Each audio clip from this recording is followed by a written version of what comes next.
Hi everyone, welcome back. I am Utpal Raj and in this video I will show you how to check a Snapchat cloud storage usage. So if you use Snapchat memories regularly, you may want to know how much cloud storage space you have currently using.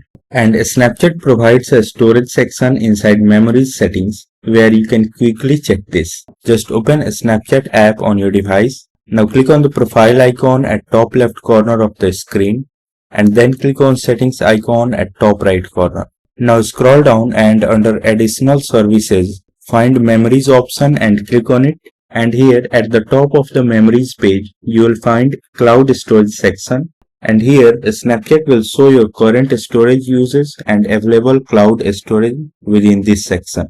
If you have a Snapchat Plus subscription, you can also click on cloud storage option to check more details. If this video helped you in any way, make sure to like it, share it and subscribe to this channel. Thanks for watching.